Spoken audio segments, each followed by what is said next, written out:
Hi friends, எல்லாத்துக்கும் வணக்கம். இது உங்கள் எலக்ட்ரிக்கல் ட்ரிக்ஸ் தமிழ் சேனல். இன்றைக்கி நம்ம வீடியோவில் என்ன பார்க்க போகிறோம்னு பார்த்தீங்கன்னா, இது வந்து பார்த்தீங்கன்னா கவர்மெண்ட் டேபிள் ஃபேன். இந்த ஃபேன் வந்து கஸ்டமர் கம்ப்ளைண்ட் என்னென்னு பார்த்தீங்கன்னா, ஓடிட்டு இருக்கும்போது ஸ்டாப் ஆயிடுச்சுன்னு. நம்ம ஃபஸ்ட்டு ஸ்டெப்பாக வந்து இப்போ வந்து சீரிஸ் லேம்ப் டெஸ்ட்டில் இன்செர்ட் பண்ணி நம்ம செக் பண்ணிடலாம்.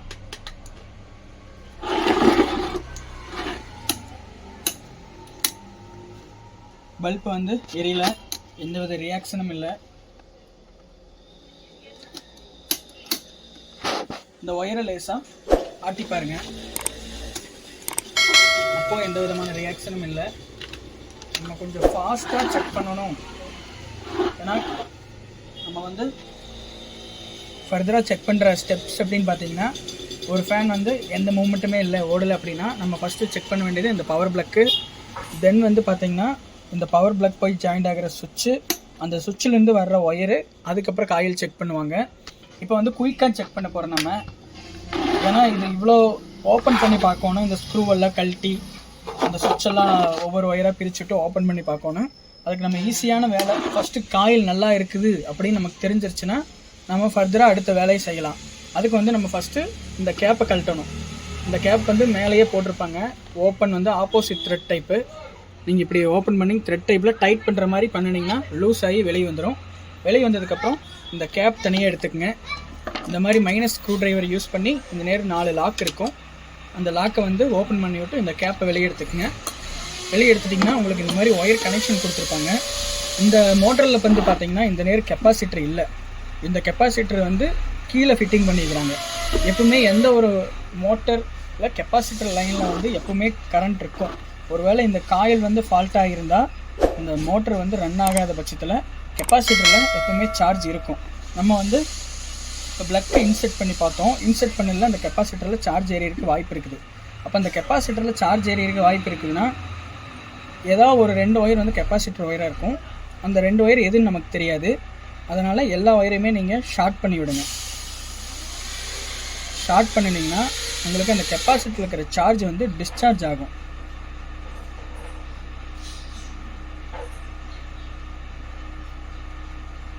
டிஸ்சார்ஜ் பண்ணிவிட்டு அப்புறம் தான் நீங்கள் மோட்டரை பிரிக்கணும். ஆக்சுவலாக இதை நான் ஓப்பன் பண்ணி வச்சுருந்தேன். இப்போ இந்த ஒயர் வந்து கீழேருந்து வர லைன் ஒயர் வந்து தனியாக வந்துருச்சு. இப்போ வந்து பார்த்தீங்கன்னா கீழேருந்து வர லைன் ஒயர்ஸ் வந்து 1 2 3 4 5 ஒயர் வருது. ஒரு நெகட்டிவ் ஒன்று வரும், அதுக்கப்புறம் 3 ஸ்பீடு, மொத்தம் 4 ஒயர் வரும். இதில் வந்து ஒரு ஒயர் எக்ஸ்ட்ரா வந்துருக்குது. அது வந்து பார்த்திங்கன்னா கெப்பாசிட்டர் ஒயரு. அந்த கெப்பாசிட்டர் ஒயரை வந்து நம்ம எதுன்னு கண்டுபிடிக்கணும். நீங்கள் சீரிஸ் லேம்ப் ஒயரு நம்ம செக் பண்ணுறோம் பார்த்தீங்கன்னா அந்த ஒயரு, அந்த ஒயரில் நீங்கள் மல்டிமீட்டர் வச்சுருந்தீங்கன்னா மல்டிமீட்டரில் கண்டினியூட்டி மோடு வச்சு செக் பண்ணலாம். இதில் செக் பண்ணுறதுக்கு உங்களுக்கு முடியாத பட்சத்தில் கண்டினியூட்டி மோடு வச்சு செக் பண்ணலாம். இப்போ இந்த பிளக்கில் ஏதாவது ஒரு பின்னு தான் நெகட்டிவாக இருக்கும். அந்த ஏதாவது ஒரு பின் நெகட்டிவ் வந்து டைரெக்டாக இங்கே மேலே வந்துடும். ஃபஸ்ட்டு நம்ம அந்த பின்னை கண்டுபிடிக்கணும். அதுக்கு நீங்கள் இந்த நேரம் ஒரு ஒயர் வச்சுட்டு இருக்கிற எல்லா சுற்றிலையும் வச்சு பாருங்கள். அடுத்து இந்த நேரம் ஓகே, இது வந்து பார்த்திங்கன்னா நெகட்டிவ் ஒயர். இந்த எல்லோ கலருக்கு லைட் எரியுது, இது வந்து பார்த்திங்கன்னா நெகட்டிவ் கண்டுபிடிச்சிட்டோம். அடுத்து நம்ம 3 ஸ்பீடு ஒயரை கண்டுபிடிக்க போகிறோம். அதுக்கு வந்து இப்போ இந்த பிளக் வந்து இந்த பிளக்கில் இந்த பின்னு வந்து நெகட்டிவ் ஒயர்னால் இந்த பின்னு பாசிட்டிவ் ஒயரு. இந்த பாசிட்டிவ் ஒயர் தான் வந்து 3 ஸ்பீட்லேயும் ஜாயின் ஆகிருக்கும். அதை வந்து நம்ம கண்டுபிடிக்கிறதுக்கு ஃபஸ்ட்டு 1ஆம் நம்பர் சுவிட்சை போட்டுட்டு இந்த ஒயரில் வச்சுட்டு இந்த பின்னில் வச்சுட்டு 1ஆம் நம்பர் ஸ்பீடு எதுன்னு கண்டுபிடிக்க போகிறோம். ஓகே, இதுதான் 1ஆம் நம்பர் ஸ்பீடு. மற்ற எதில் வச்சாலுமே உங்களுக்கு லைட் எரியாது. இந்த ஒயிட் கலர் 1ஆம் நம்பர் ஸ்பீடு. தென் வந்து 2ஆம் நம்பர் சுவிட்சு போட்டுட்டு மறுபடியும் அதே பின்னில் வச்சுட்டு ஒயிட்டை விட்டுட்டு மற்றதில் வச்சு பார்க்கலாம். ஓகே, ப்ளூ கலர் வந்து 2ஆம் நம்பர் ஸ்பீடு. அடுத்து 3ஆம் நம்பர் ஸ்பீடு கண்டுபிடிக்க போகிறோம். ஒயிட்டு கண்டுபிடிச்சாச்சு, ப்ளூ கண்டுபிடிச்சாச்சு. அடுத்து ரெட்டு தான் வந்து 3ஆம் நம்பர் ஸ்பீடு, ஹை ஸ்பீடு. இப்போ வந்து நம்ம நெகட்டிவ் ஒயர் கண்டுபிடிச்சிட்டோம், 3 ஸ்பீடிங் கண்டுபிடிச்சிட்டோம். இதை தவிர்த்து நமக்கு பேலன்ஸ் இருக்கிற ஒரு ஒயர் வந்து இந்த பிளாக் கலர் ஒயரு. நம்ம வந்து அடுத்து வந்து இதை வந்து தனியாக விட்டுட்டு இந்த மோட்டர் நல்லா இருக்குதான்னு செக் பண்ணுறோம். அதுக்கு வந்து பார்த்திங்கன்னா அதே கண்டினியூட்டி மோடில் இந்த 5 ஒயருக்குமே ஒன்றோட ஒன்று கனெக்டிவிட்டி இருக்கான்னு பார்க்கணும். ஏதாச்சும் ஒரு ஒயரை ஃபஸ்ட்டு எடுத்துகிட்டு பேலன்ஸ் இருக்கிற ஒயரில் வச்சு பாருங்கள். இந்த ஒரு ஒயரில் வருது, 2 ஒயரில் வருது, இந்த 3rd ஸ்பீடில் வரல.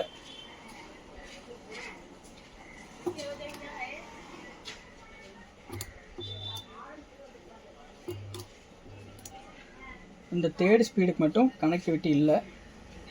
இதுதான் ஹை ஸ்பீடு. 2 ஸ்பீடு வருது, கெப்பாசிட்டர் லைனும் வருது. இந்த ரெட் கலர் ஒயர் மட்டும் வரமாட்டேங்குது. இந்த ரெட் கலர் ஒயர் தான் வந்து இருக்கிறதுலே ஹை ஸ்பீடு. இந்த ஃபேன் வந்து ஸ்பீடாக ஓடுறது ஒயரே வந்து அந்த ரெட் கலர் தான். அந்த ரெட் கலர்லேயே உங்களுக்கு வந்து கனெக்ஷன் வரல. நம்ம வந்து இந்த மோட்டர் வந்து ரீவைண்டிங் பண்ணுறது கொஞ்சம் சிரமமான வேலை, வீட்டில் பண்ண முடியாது. அதனால் நமக்கு ஒரு பெஸ்ட் ஆப்ஷன் பார்த்திங்கன்னா இந்த மோட்டர் வந்து ஸ்பேர் ஷாப்பில் தனியாக கிடைக்கிது. இது வந்து 2 விதமாக கிடைக்கும். ஒன்று வந்து நார்மல் ஸ்பீடு, இன்னொன்று வந்து பார்த்திங்கன்னா ஹை ஸ்பீடு. இப்போ நம்ம இதில் இருக்கிற மோட்டர் வந்து நார்மல் ஸ்பீடு. இந்த கவர்மெண்ட் ஃப்ரீயாக கொடுத்த மோட்டர் வந்து நார்மல் ஸ்பீடில் கொடுத்துருக்காங்க. நம்ம வந்து இதை வந்து ஹை ஸ்பீடாக மாற்ற போகிறோம். அது உங்களுக்கு இந்த மோட்டரோட வைண்டிங்கோட அளவு பார்த்திங்கன்னா உங்களுக்கு தெரியும். இது வந்து ஃபுல் செட்டு மோட்டர். இந்த மோட்டரை, பழைய மோட்டரை நம்ம ரிமூவ் பண்ணிவிட்டு புது மோட்டரை கனெக்ட் பண்ணிவிட்டு கீழேருந்து வர்ற அந்த ஒயர்லேருந்து இந்த ஒயரை ஜாயின் பண்ணிக்கலாம். ரொம்ப ஈஸியான வேலை. ப்ளஸ் வந்து இதில் பார்த்தீங்கன்னா பின்னாடி உங்களுக்கு ரொட்டேஷன் ஆகிற கீர் பாக்ஸு, கெப்பாசிட்டர் எல்லாமே செட்டாகவே வந்துடும். இந்த கீழே இருக்கிற ராடு மட்டும் உங்களுக்கு வராது, சாஃப்ட் மட்டும் உங்களுக்கு வராது. பழைய ஃபேன்லேருந்து நம்ம எடுத்து இந்த சாஃப்ட்டை ஜாயின் பண்ணி உள்ளே இறக்கிக்கலாம். இப்போ வந்து நமக்கு வந்து ஒயரிங்கு ப்ளஸ்ஸு இந்த பட்டன்ஸு இது ரெண்டுமே நல்லா இருக்குது. இந்த ஒயர் முதல் கொண்டு கரண்ட் வருது, நல்லா இருக்குது. இப்போ நம்மளுக்கு வந்து இந்த மோட்டரை வந்து மாற்றிடலாம். மாற்றுறதுக்கு வந்து இந்த பெல்ட், நெட்டோட பெல்ட் வந்து ஃபஸ்ட் ரிமூவ் பண்ணுங்கள். ரிமூவ் பண்ணிவிட்டு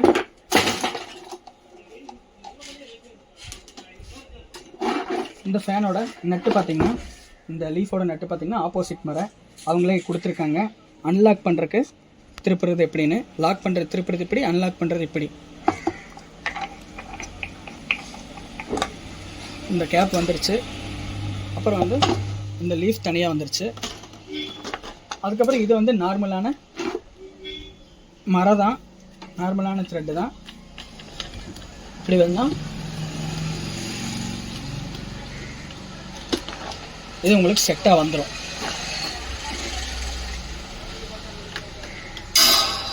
அடுத்து இந்த மோட்டரில் இருக்கிற இந்த 4 ஸ்க்ரூ வந்து கழட்டிட்டு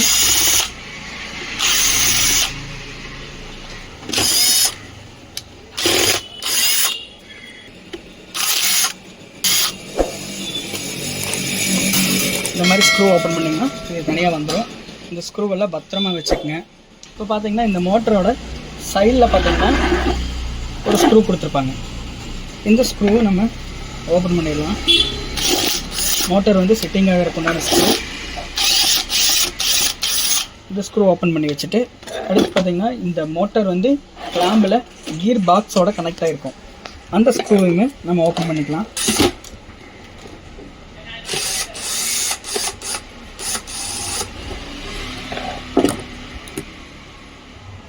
இதையும் நம்ம பத்திரமா வச்சுக்கலாம். இப்போ வந்து இந்த மோட்டரை வந்து அலேக்கா அப்படியே தூக்க வேண்டியதுதான், அவ்வளோதான். இந்த மோட்டர் வந்து பார்த்தோன்னா தனியாக உங்களுக்கு வந்துடும். சிரமமே இல்லாத வேலை. ஒரே ஒரு ஸ்க்ரூ டிரைவர் வச்சு இந்த மோட்டரை கழட்டுற வரைக்கும் நம்ம வந்தாச்சு. இப்போ நமக்கு தேவையானது, இந்த பழைய மோட்டர்லேருந்து தேவையானது இந்த சாஃப்ட் மட்டும். இந்த சாஃப்ட் இந்த மாதிரி கட்டிங் பிளேயரில் பிடிச்சி லேசாக ஃபோர்ஸ் பண்ணி ஓப்பன் பண்ணிங்கன்னா ஓகே வந்துடும். பார்த்தீங்கன்னா இந்த நட்டு தனியாக வந்துருச்சு, இந்த சாஃப்ட்டு. இப்போ இந்த மோட்டர் வந்து தனியாக வச்சிடலாம். தனியாக வச்சுட்டு இந்த மோட்டரோட கோர் சைஸ் பார்த்தீங்கன்னா உங்களுக்கு இந்த மாதிரி வரும். கோர் சைஸ் பார்த்தீங்கன்னா தெரியும். கோர் இங்கே ஸ்டார்ட் ஆகி இங்கே முடியுது. உங்களுக்கு கிட்டத்தட்ட 7 இன்ச் வருது கோர். இதே வந்து இந்த மோட்டரோட கோர் பார்த்தீங்கன்னா உங்களுக்கு இங்கே ஸ்டார்ட் ஆகி இங்கே 5 இன்ச்சு தான் வருது. 5 இன்ச்சு கூட வரல, 4 இன்ச்சு தான் வருது. இந்த மோட்டரோட கோர் பார்த்தீங்கன்னா இந்த பாடி டச் ஆகிற மாதிரி இருக்குது. பெரிய கோர், அதனால் ஹை ஸ்பீடாக ஓடும். இது பார்த்தீங்கன்னா சின்ன கோர், கொஞ்சம் ஸ்பீடு கம்மியாக ஓடும்.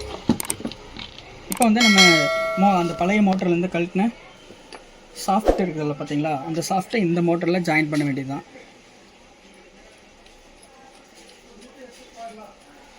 ஜாயின் பண்ணி அதே மாதிரி கட்டிங் பிளேயில் டைட் வச்சுருங்க.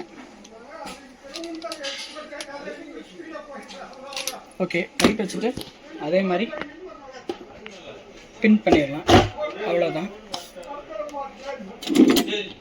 இந்த கழட்டின ஸ்க்ரூ எடுத்து மறுபடியும் ஸ்க்ரூ பண்ணியிருக்கேன்.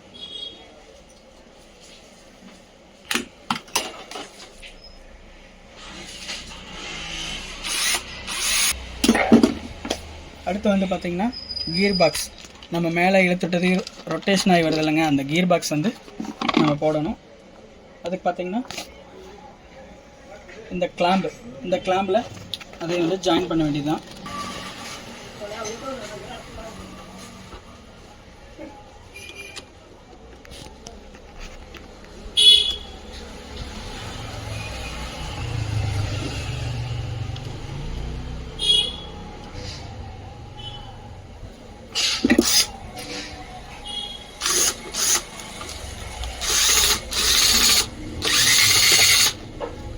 கொஞ்சம் அது லூஸாக இருக்கிற மாதிரி டைட் பண்ணுங்கள். ரொம்ப டைட் பண்ணிங்கன்னா உங்களுக்கு வந்து மோட்டர் வந்து ரொட்டேஷன் ஆகாது. இப்போ வந்து நம்ம ஒயரிங் ஜாயின் பண்ணலாம். இந்த ஒயரிங் கலர் கோடு பார்த்திங்கன்னா உங்களுக்கு தெரியும். இப்போ நம்ம மோட்டரில் எது நெகட்டிவ் அப்படின்னு கண்டுபிடிக்கணும். மோஸ்ட்லி உங்களுக்கு ஏதாவது ஒரு அடையாளம் கொடுத்துருப்பாங்க. இதில் பார்த்திங்கன்னா இந்த ஒயரை மட்டும் சால்ட்ரிங் வச்சுருக்காங்க, மற்ற ஒயரெல்லாம் ஃப்ரீயாக விட்டுருக்காங்க. அப்போ உங்களுக்கு எல்லோ கலர் தான் மோட்டரோட நெகட்டிவ். ஒயரோட நெகட்டிவ் ஒயரும் இங்கே வந்து எல்லோ தான். அப்போ நம்ம எல்லோவுக்கு எல்லோ ஜாயின் பண்ணிடலாம்.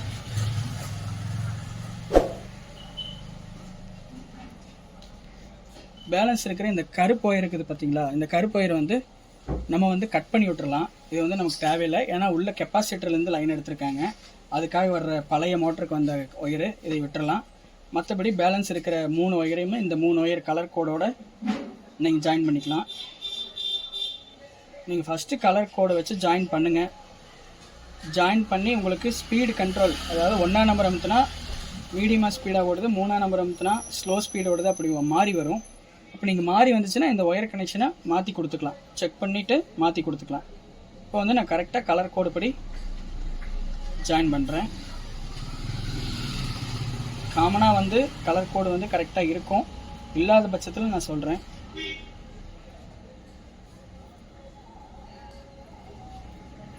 இப்போ பார்த்தீங்கன்னா இந்த பிளாக் ஒயரை விட்டுட்டு நம்ம பேலன்ஸ் இருக்கிற 4 ஒயரில் கலர் கோடுபடி நம்ம ஜாயின் பண்ணியாச்சு. அடுத்து நம்ம இந்த பிளக்கை நேரடியாக நம்ம சீரிஸ் லேம்பில் போட்டு செக் பண்ணலாம். இப்போ வந்து ஃபஸ்ட்டு ஸ்பீடு பார்த்தீங்கன்னா தெரியும். ஃபஸ்ட்டு ஸ்பீடு வந்து ஒரு ரொட்டேஷன் ஆகி நிற்கிது. Second speed, third speed. இப்போ வந்து நமக்கு லைன் வருது. இப்போ வந்து இந்த மோட்டர் வந்து ரன் ஆகலைங்கிற பட்சத்தில் இந்த புது மோட்டர் வந்து டைட்டாக இருக்கும், இந்த சாஃப்டெல்லாம் டைட்டாக இருக்கும். நீங்கள் ஜஸ்ட் இப்படி சுற்றி பார்த்துட்டு இந்த மோட்டரில் இந்த மாதிரி கட்டிங் பிளேயர் யூஸ் பண்ணி இந்த மாதிரி கோர் மேலே லேசாக கம்மியான ஃபோர்ஸில் லேசாக தட்டி விடுங்க. இந்த 4 பக்கம் தட்டி விட்டிங்கன்னா இந்த சாஃப்ட் வந்து ஃப்ரீ ஆகிரும். ஃப்ரீ ஆகும்போது உங்களுக்கு இந்த மோட்டர் ரன் ஆகிறதுக்கு வாய்ப்பு அதிகம். பார்த்திங்கன்னா தெரியுது, அப்பளையை விட இப்போ ஒரு 3 ரொட்டேஷன் வந்து அதிகமாச்சு, பார்த்திங்கன்னா தெரியும். இப்போ வந்து நம்ம டைரெக்டாக கரண்ட்டில் போட்டு பார்க்கலாம். பார்த்திங்கன்னா தெரியும் மோட்டர் வந்து இது வந்து ஹை ஸ்பீடு.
ஓகே, இப்போ பார்த்தீங்கன்னா ஒயரை நம்ம ஜாயின் பண்ணி அடித்தாச்சு. இந்த பிளாக் கலரை வந்து கட் பண்ணிட்டேன். இதோட கெப்பாசிட்டர் பழைய மோட்டரோட கெப்பாசிட்டர் ஒயர், இது வேண்டியதில்லை, கட் பண்ணிடலாம். மீதி பேலன்ஸ் இருக்கிற ஒரு காமன், அதாவது ஒரு நியூட்ரல் 3 ஸ்பீடு இந்த ஒயரை வந்தாச்சு. இந்த ஒயரை வந்து நம்ம இப்படி பண்ணி இப்போ நம்ம ஸ்க்ரூ போட்டுடலாம்.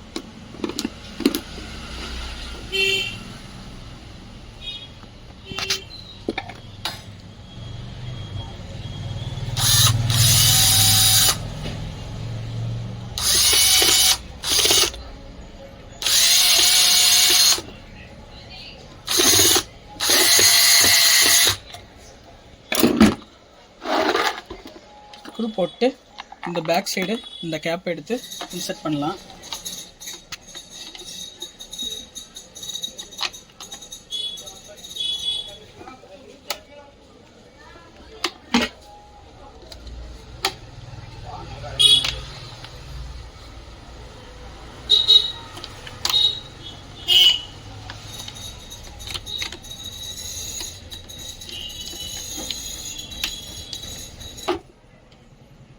ஓகே, இந்த கேப் போட்டதுக்கப்புறம் பார்த்தீங்கன்னா இந்த மேலே இழுத்துற நாப் கொடுத்துருக்காங்க. இந்த புது மோட்டர் நம்ம வாங்கும்போது இந்த பேக்கிங்குள்ளே உங்களுக்கு இந்த நாப் வந்துடும். இந்த நாப் பார்த்தீங்கன்னா உங்களுக்கு ஸ்க்ரூ டைப் நாப் கொடுத்துருக்காங்க. நம்மளுக்கு அதுக்கு தகுந்த மாதிரி ஒரு ஸ்க்ரூ வந்து தேர்ந்தெடுத்து நம்ம பழைய ஸ்க்ரூ இதுக்கு வந்து போட்டுக்கலாம். முதல்ல இருந்த மோட்டரில் பார்த்தீங்கன்னா இந்த மாதிரி த்ரெட் டைப், ஆப்போசிட் ஓப்பன் பண்ணால் த்ரெட் ஓப்பன் மாதிரி கொடுத்துருக்காங்க. இதில் வந்து ஸ்க்ரூ டைப்பு.